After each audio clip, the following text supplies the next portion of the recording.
Hello!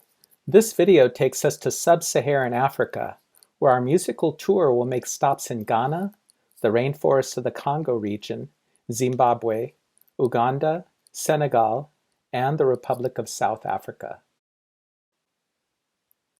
Note that Africa is the second largest continent in the world, Asia being first.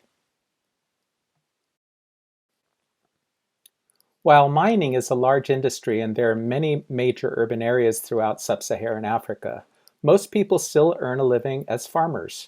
Traditional housing, or huts, are common, and economic subsistence is community-based. There are three cultural zones that make up Africa. The Pan-Arabic zone stretches across northern Africa. The Sahel zone, geographically speaking, refers to the region dominated by the Sahara Desert. And sub-Saharan Africa includes those countries south of the Sahara Desert, where we will mostly focus in this video. The countries in West Africa along the coast have many major urban centers and rich vegetation. Lush rainforests are still found in the central region of Africa. The Kalahari Desert is found in Botswana, as well as Angola, South Africa, and Namibia. Numerous ethnic groups are found in almost every country of southern sub-Saharan Africa. Most countries are usually dominated by only a few, but many smaller groups coexist within the same political boundaries. Language is typically linked to the ethnic group as well. For example, the Zulu ethnic group speaks Zulu. Many sub-Saharan Africans are multilingual, speaking several indigenous dialects, as well as European language, English, and French being the most common. The after effects of European colonization are still quite evident in the modern politics of sub-Saharan Africa. The political boundaries of many sub-Saharan African nations were determined by European officials without the input of the indigenous population. Consequently, nations were created that divided people of the same ethnic group while combining peoples without a common ethnic background. While these groups peacefully coexist in many nations, civil strife is a recurring problem in others. Dictators sometimes rise to powers, and natural disasters are continually exacerbated by ineffective political leadership. Western development often takes from Africa, and there's very little that trickles down to the common people. In sum, the development of Africa is still largely affected by the ravages of colonialism and post-colonialism. While Western culture tends to emphasize individual identity over social identity, a common generalization is that sub-Saharan Africans value the community over the success of any single person. Many activities reflect this notion as well, such as eating from a communal bowl, community-owned properties, musical instruments that are owned by everyone, raising children, as well as music and dance performance. Animistic traditions are still quite common, even in areas where modern religions, such as Islam or Christianity, dominate. Ancestral spirits are acknowledged in most areas and considered an everyday presence among the living. Musical activity is found in most contexts. While some people specialize in musical activity, especially for ritual occasions, a common assumption is that anyone can sing, dance, and play an instrument. You need not have talent to perform music competently, as is the general attitude in Western cultures. An often quoted Zimbabwean proverb is, "If you can talk, you can sing. If you can walk, you can dance." This reflects the belief that everyone has talent and everyone can participate in music making and dance. Music traditions are generally learned through observation. Some specialist traditions require initiation, but the use of notation to learn musical performance is quite uncommon, limited primarily to European-derived genres. Although many individual performance traditions exist, musical ensembles predominate in most areas, reflecting the general emphasis on social over individual identity. Polyrhythmic organization is typical of most instrumental performance throughout sub-Saharan Africa. This can be described as a blending of rhythms, as opposed to pitches, that is, harmony. Although we tend to think of rhythm and drums when we think of the music of Africa, idiophones are the most common classification, followed closely by membranophones, especially in West Africa. These classifications of instruments encourage community participation. While vocal polyrhythm is found in some areas, for instance among the Pygmies of Central Africa, call and response vocals are more common. This type of organization again encourages community participation. And dance is found everywhere. Some cultures do not have separate words for music, singing, and dance, the three being considered part of the same activity. Dance activity also encourages community participation. Our first visit to Ghana includes two types of traditional music, polyrhythmic ensemble performance and an introduction to the talking drum. West African culture is the most familiar to Europe and America, consequently the world, due primarily to its geographic proximity to both continents. West African traditions are also widely known as most Africans brought as slaves to the Western Hemisphere were from this region. Consequently, many West African cultural traditions, including music and dance performance, found in the Caribbean and Americas, come from this area. Kente cloth, the Asante colors in particular, is very popular among African Americans in the United States. The most common languages in Ghana are Akan. Let's listen to a polyrhythmic ensemble from Ghana, and then we'll turn the music down and we'll talk about it a little.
The essential beauty of sub-Saharan African polyrhythmic drumming is its kaleidoscope of sound. Each timeline pattern interweaves with others to create a rhythmically dense sound that at first seems very repetitive, but a deeper listening reveals subtle variations that keep the music constantly turning to create new interesting patterns. There's a large variety of drums, rattles, and bells used in Ghanaian music to create polyrhythmic music. Many of the bells are double bells that can produce high and low sounds. The rattles are most often gourds with external beads. Drums come in a great variety of sizes and may be played with a stick, hand, or often both to create unique timbres. Polyrhythms, especially those that combine aspects of both duple and triple meter, such as the meter 12/8, are found. Call and response is the most common style of singing in Ghana. The table on this slide shows a simple cross rhythm, or polyrhythm, discussed in the book. Oftentimes, it's easiest to orally demonstrate this pattern by patting hands on a table or lap while repeating the phrase, together, right, left, right, together, right, left, right, together, right, left, right, together, right, left, right.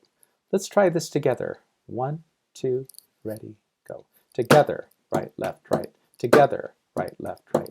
Together, right, left, right. Together, right, left, right. Cultural considerations.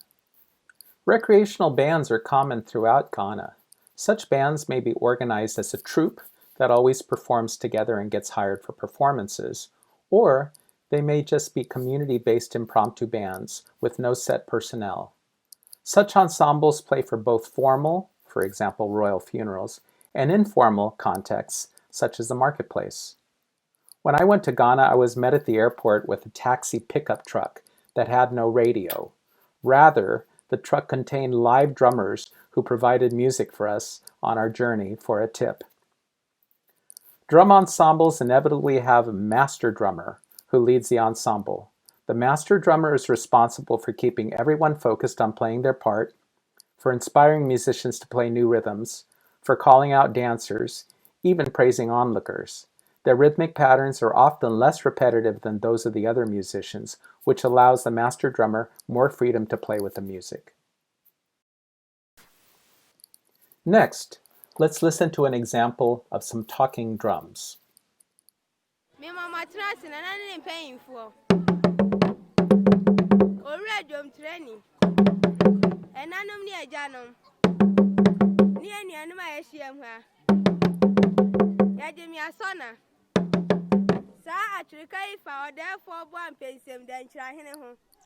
In this example, only a voice and drum are heard.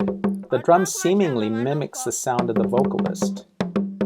Drum languages depend on two criteria: the tonal contours of the language and the rhythm of the speech. By mimicking these aspects, the drummer can speak with his drum and be understood by cultural insiders familiar with the combination of tones and rhythm.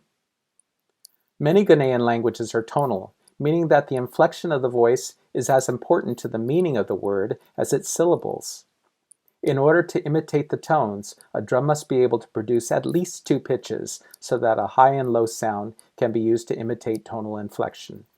The listener must not only recognize the distinctive high-low pattern, but also the cultural knowledge to associate the musical pattern with the words of the song. Cultural considerations. As is true in many parts of the world, music is believed to strengthen speech. In the talking drum traditions of sub-Saharan Africa, this is especially true, as these surrogate speech performances may entirely replace regular speech. Drums are often prized by royalty and can be the symbol of the chief's power. In times of war, the enemy often sought to capture the chief's royal drums in order to claim victory, much as Western armies tried to capture the opponent's flag. Such royal drums are often used for praising the chief, as well as ancestral spirits. Using a drum to recite the powerful ancestral spirits of a family's lineage is believed to bring those spirits into the presence of the community. Thus, praise drumming traditions are taken very seriously. Oftentimes, the patterns played on the drums involve the recitation of proverbs or poetry. The poetry itself often contains secondary meanings understood by cultural insiders. Thus, even non-natives who have learned to speak the language being performed on the drum may still be challenged to understand the deeper meaning of the poetry. Connections to the West. Most of the slaves that ended up in the New World came from the west coast of Africa. The influence of African music on the West cannot be overstated. Syncopation, call and response, polyrhythms, African instruments, vocables, speech surrogates, distorted guitars, raspy vocal timbres, 1-4-5 chord progressions, and repeating patterns such as riffs, hooks, and grooves are all influenced by our contact with Africa. Musical styles such as the blues, gospel, soul, R&B, funk, heavy metal, bluegrass, country, cumbia, samba, tango, bossa nova, reggae, ska, rumba, salsa, and hip-hop would not exist in their current form without elements taken from African music.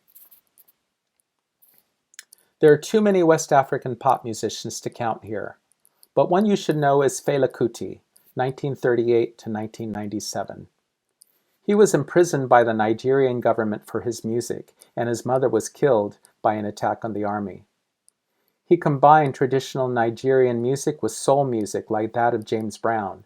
His songs are often 30 minutes long. My favorite is one called Zombie, where he compares soldiers to empty-headed, unthinking zombies who will do anything if you ask them to. I've included a link to this song at the end of this video. Please listen to all the music. I guarantee at least one of these songs will become one of your new favorites. Next, we'll visit Central Africa. Pygmy populations living traditional lifestyles are found throughout the rainforest of this area.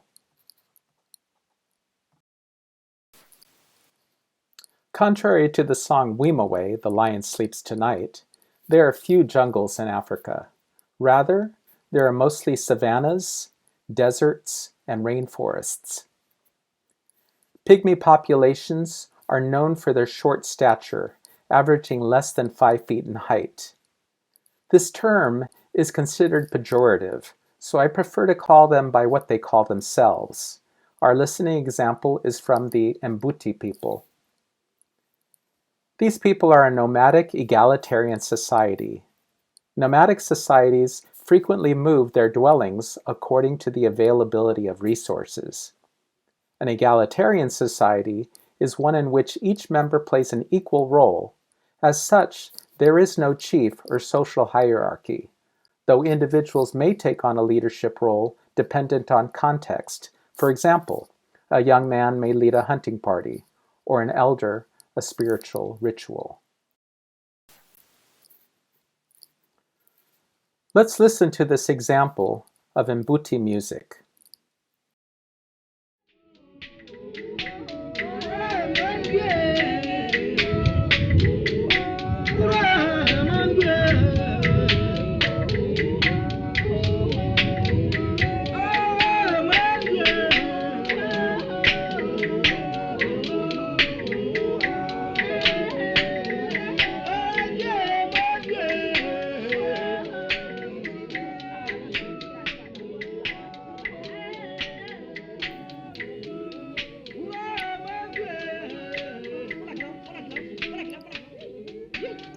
In this example, our first impressions are that each vocal line consists of utterances that interweave with other group members. These often sound like hooting rather than singing, as text is not generally associated with the verbalizations. Oral analysis. Although pygmy populations are often far from contact with outside music traditions, they still create music using polyrhythm. In this case, however, voices dominate rather than instruments. While some performers organize the vocals in the typical call and response pattern, others repeat short phrases that interlock with other performers to create a thick, rhythmically dense music. Small drums or rattles are sometimes used in addition to the voices, but full instrumental ensembles are not often found in this area. Cultural considerations. Heavy instruments would be a burden to carry from place to place, so the voice is the primary instrument among nomadic groups in this area, along with small portable instruments such as a drum, bell, or rattle. Performances are usually a community activity, with each person contributing to the whole. Ethnomusicologists often consider this equal participation in musical performance as a reflection of their egalitarian social structure. Most performances are done in connection with spiritual activities, animistic beliefs revolving around the rainforest, as well as lunar cycle dominate their belief systems. Connections. Cultural groups from this region have been sampled by many artists, most notably the French group Deep Forest, which is worth a listen. You'll find lamellophones, that is, instruments with plucked metal tongues, all over Africa. We'll talk about kalimbas and mbiras in the next section. The group Congotronics electrifies their instruments and distorts them, adding drums and percussion to create my idea of what great party music should sound like. Play the link at the end and turn it up. At the end, I've also included some soukous music. This music is African music influenced by Cuban music. What goes around comes around. If you ever get to hear one of these bands, expect to dance your socks off. Our next stop is Zimbabwe, a country where I spent a year studying in small villages. Zimbabwe was formerly known as Rhodesia, the country gaining independence in 1980. Zimbabwe is home to Victoria Falls, one of the world's largest waterfalls. Nearly 300,000 people visit the falls annually. Zimbabwe was once the breadbasket of southern Africa, a model nation of progress, but after colonialism, the independence leader Robert Mugabe refused to give up power, driving the economy to the ground. He died in 2017, and it's still hoped that the country will bounce back soon. Hippopotamus, impalas, crocodiles, hyenas, and baboons are some of the most colorful wildlife in this region. I got to see most of these. The Shona ethnic group is the predominant population of the country. As a former British colony achieving independence in 1980, English is most widely spoken. Ndebele is the second most common language. Let's listen to the Imbira Zabadzimu.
Our first impressions is that it sounds like a polyrhythmic music box.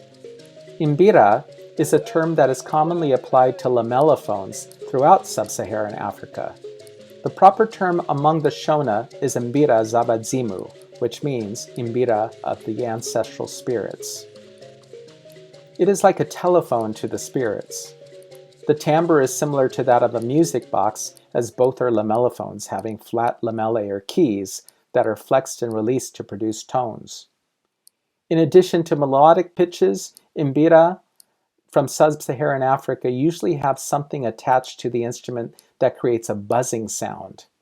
Bottle caps for this purpose appear on the resonator of the Imbira as well as the Imbira itself. This buzzing is an essential part of the sound and tends to bring even casual listeners into a spiritual space or altered state of consciousness. As I like to say, the buzz gets you buzzed. Polyrhythm is utilized to play the interweaving melodic patterns. A basic cross rhythm of 2 against 3 is common at the beginning level, but advanced players incorporate several timeline patterns in a full performance. Oftentimes a second Imbira, or even 3 or 4, will play simultaneously, creating a thick rhythmic density between the instruments. The Imbira Zabadzimu has roughly 24 keys, more or less depending on the specific instrument. The keys are laid out in 3 ranges: high, middle, and low.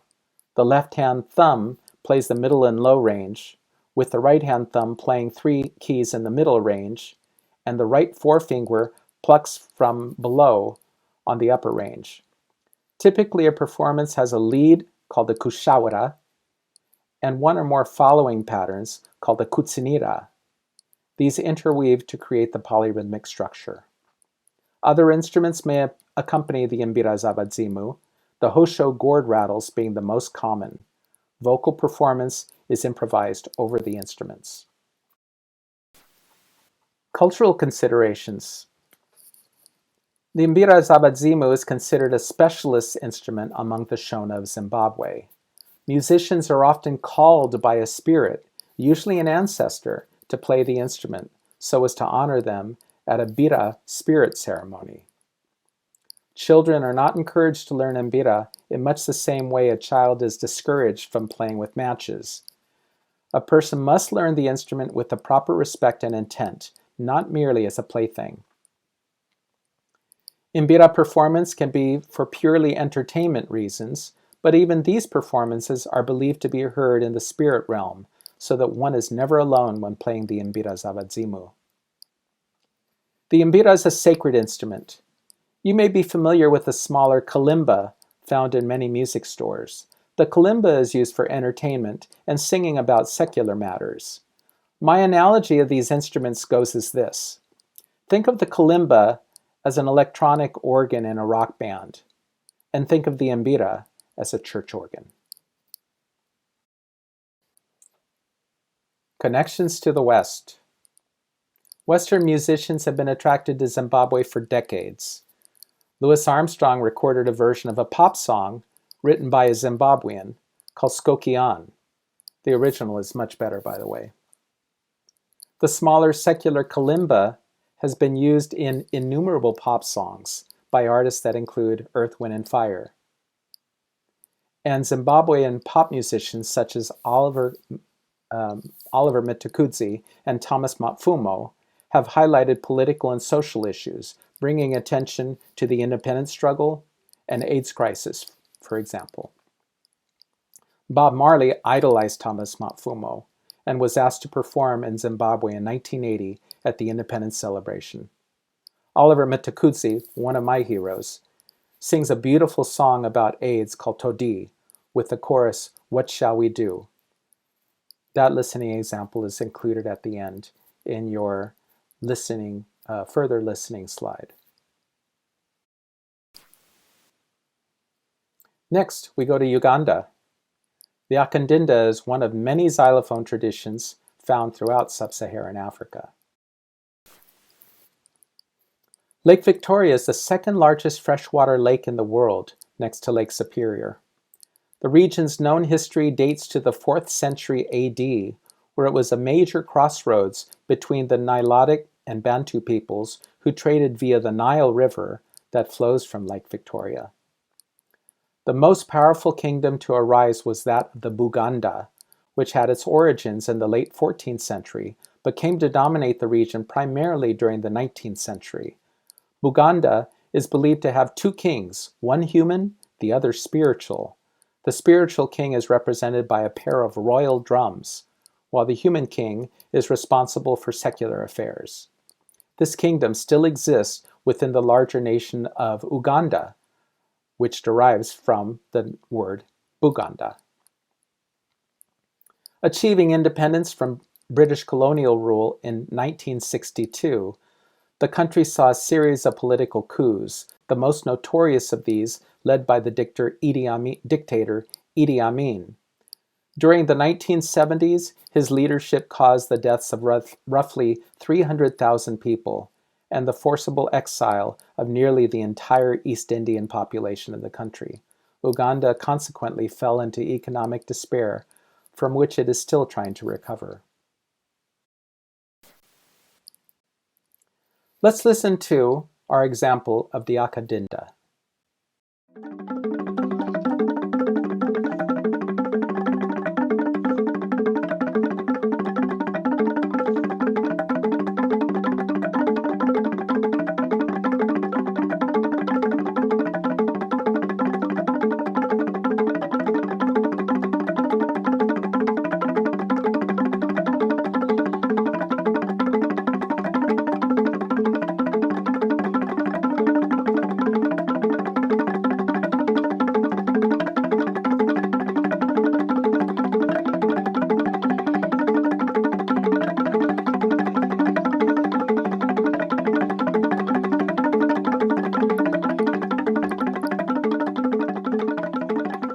First impressions.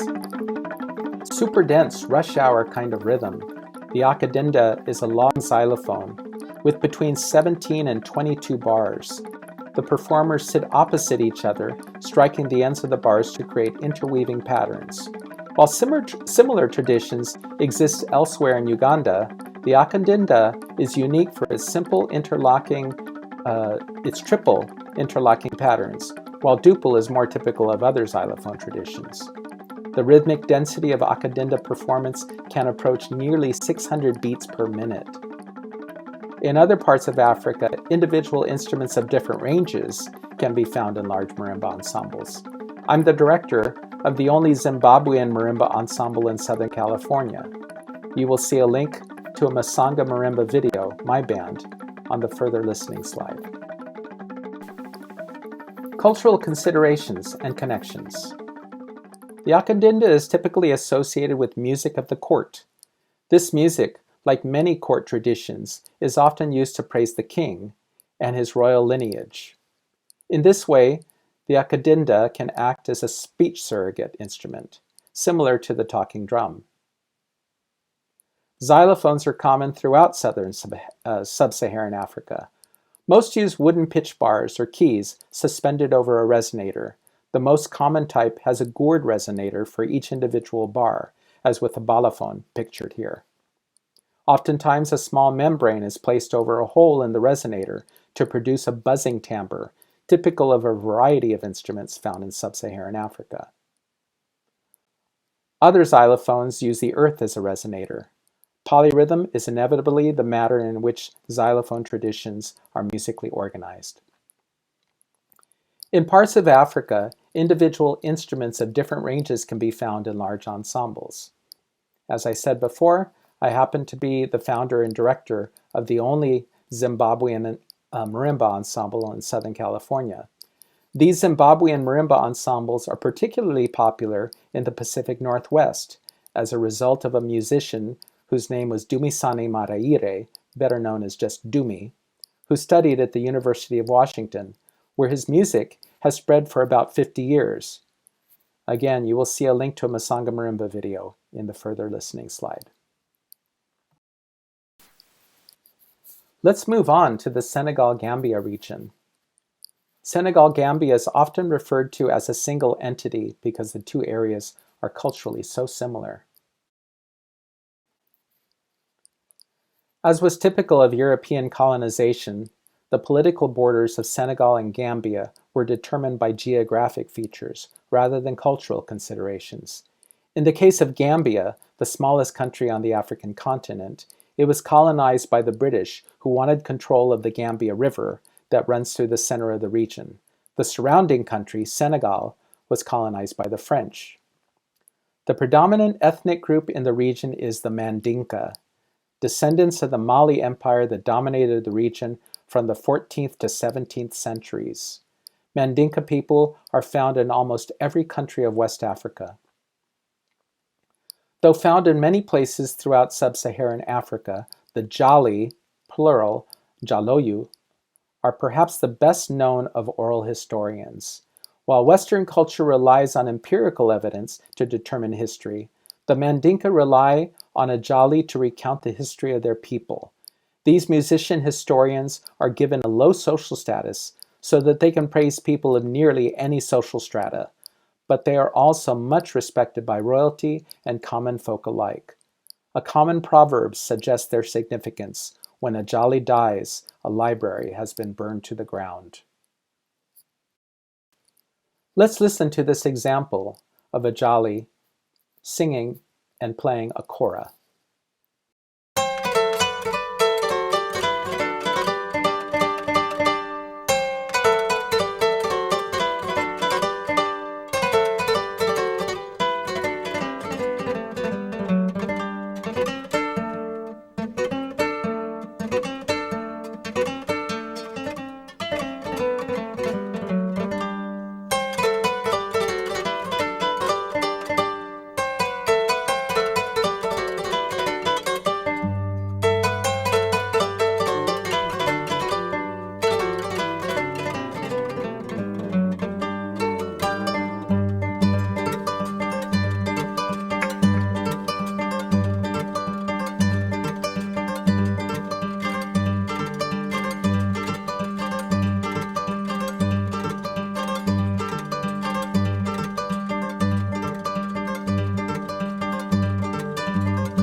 Marol bane, damma jalo marol bane.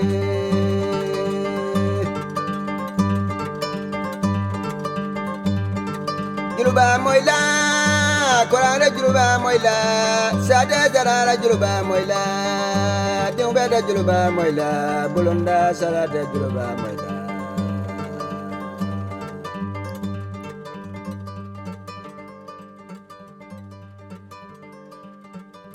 First impressions. The two features of this music are the instrument, a harp-like sound that churns continuously throughout the performance, and the voice, where each phrase sounds more like a declamation than a melody.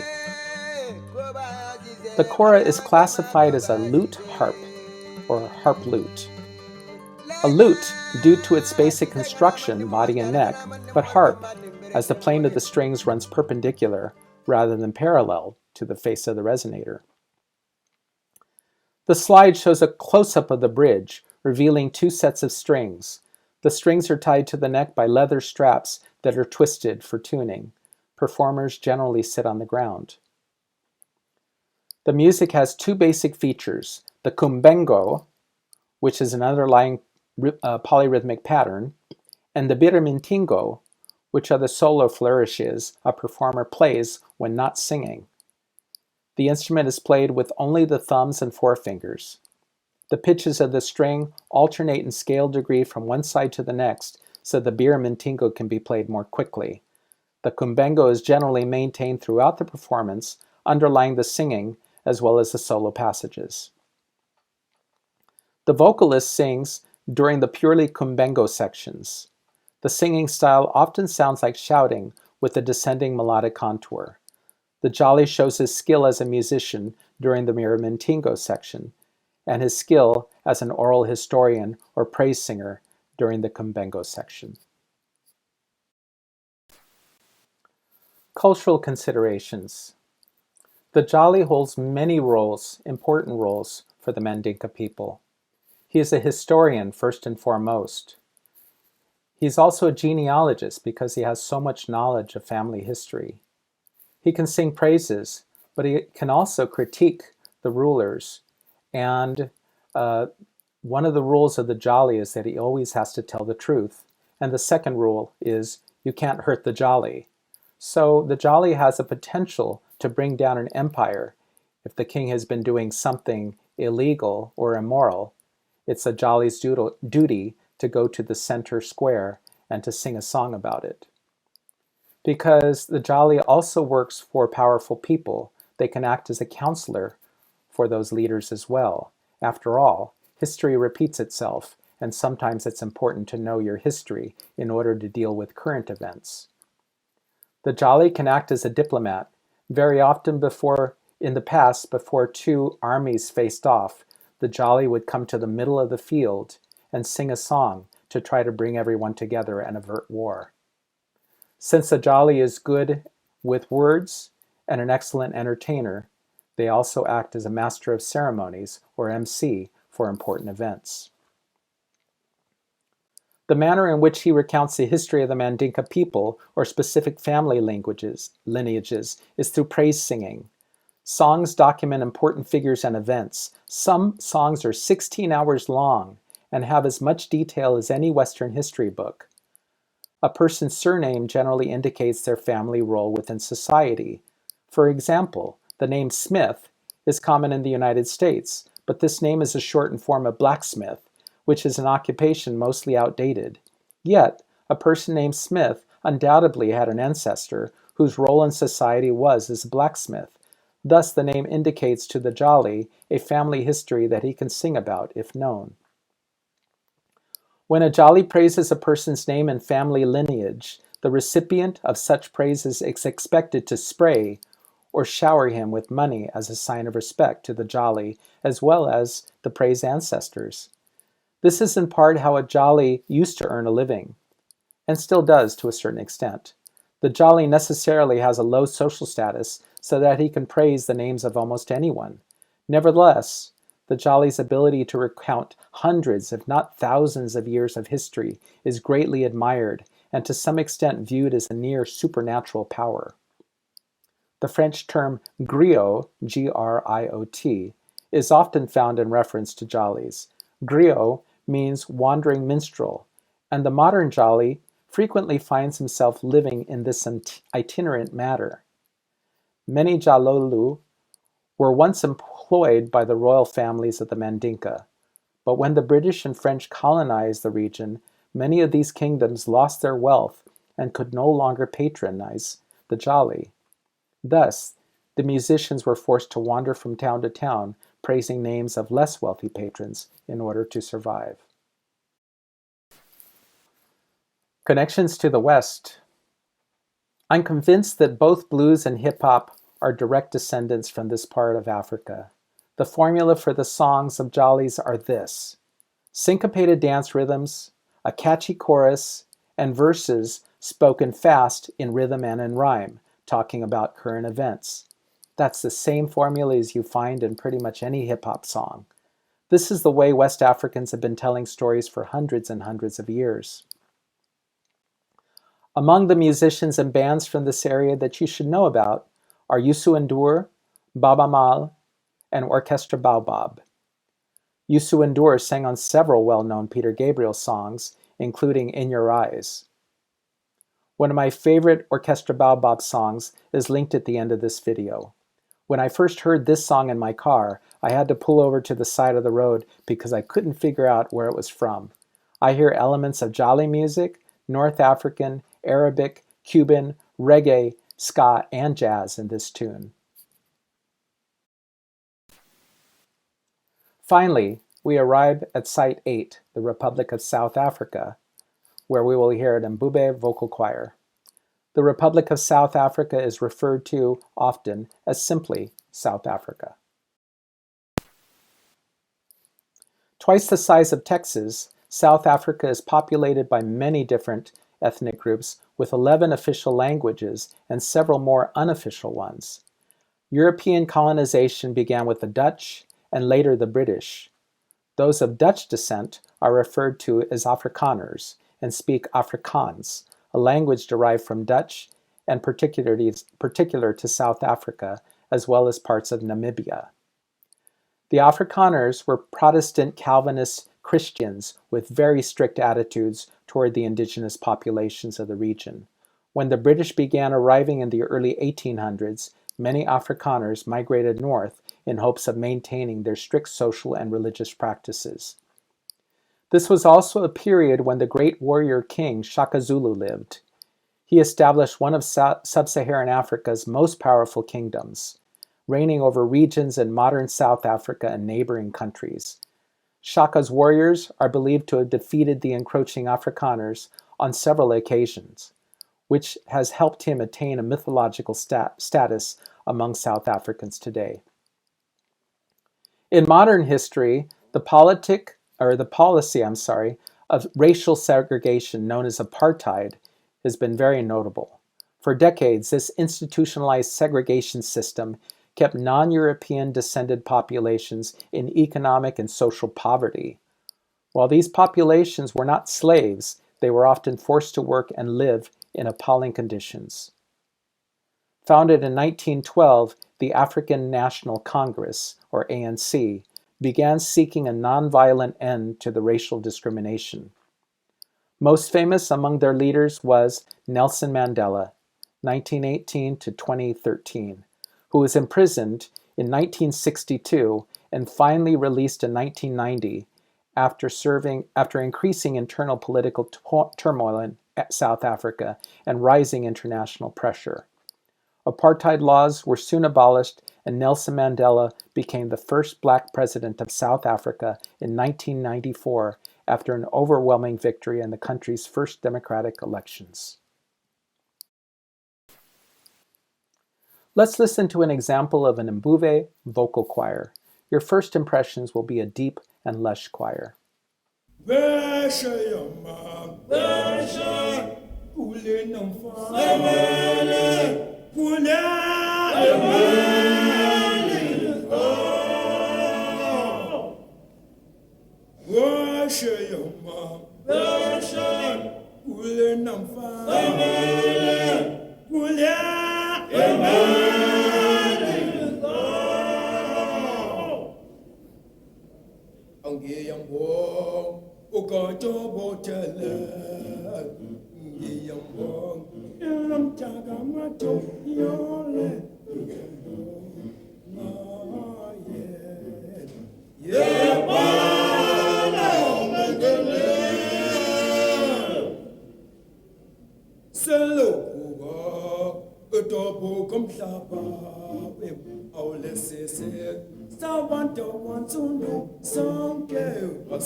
This example is purely vocals, and Mbube choirs have a deep sound with lush harmonies.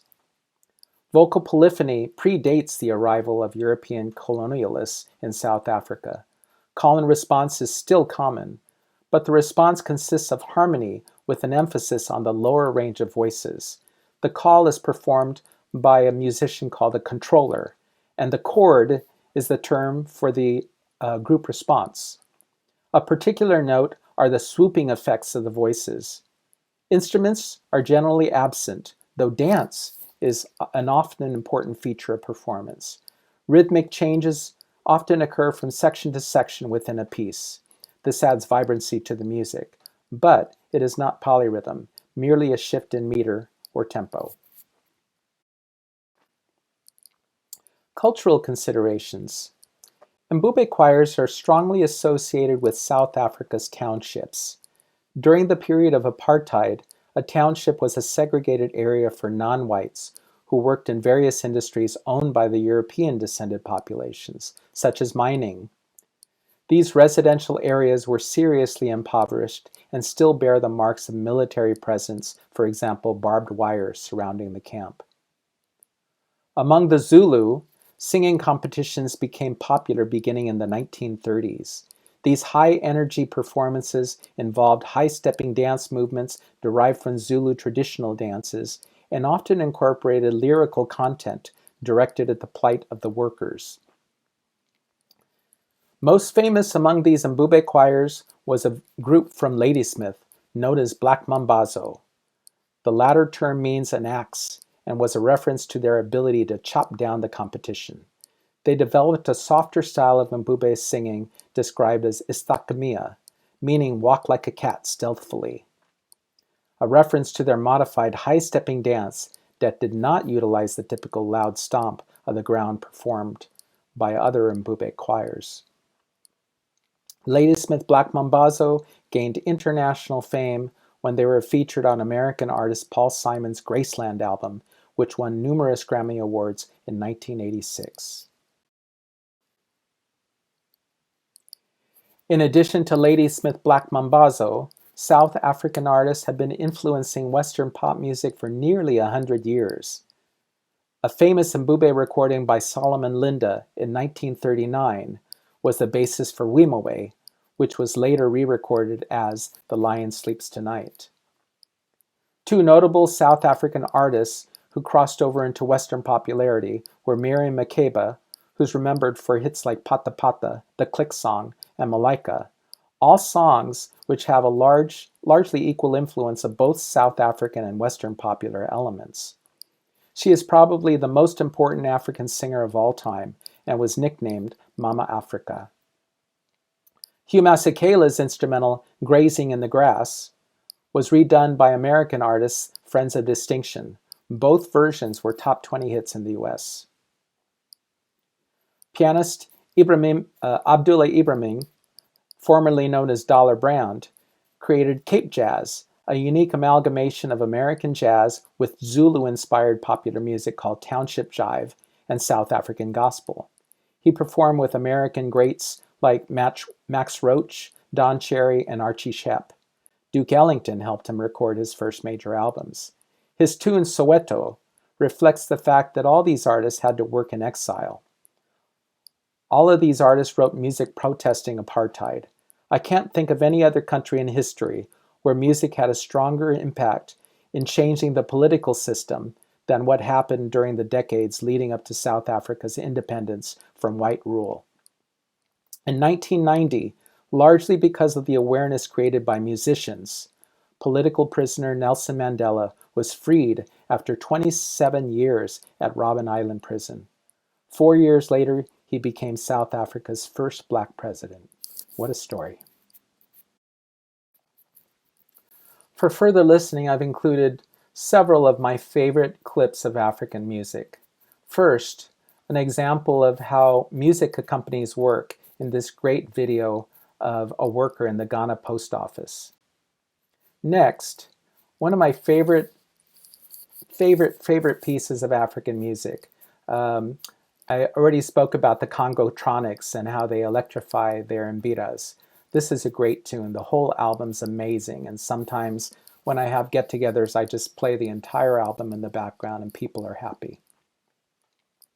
I've also included the Click Song by Miriam Makeba.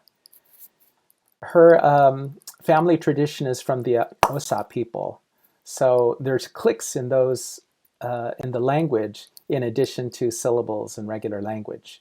It's fascinating to hear, and it became a big hit. Also, I've included my version of Waka Waka, which is an African song that goes back generations. It actually started off as a Cameroonian marching song.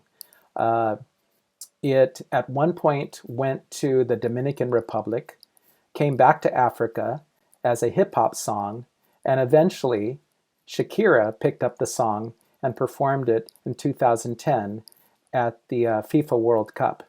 I hope you enjoy it. Some of my favorite artists: Oliver Mtukudzi, his beautiful version of an AIDS song called Dodi. Orchestra Baobab doing the song I talked about earlier. Fela Kuti with his famous song Zombie.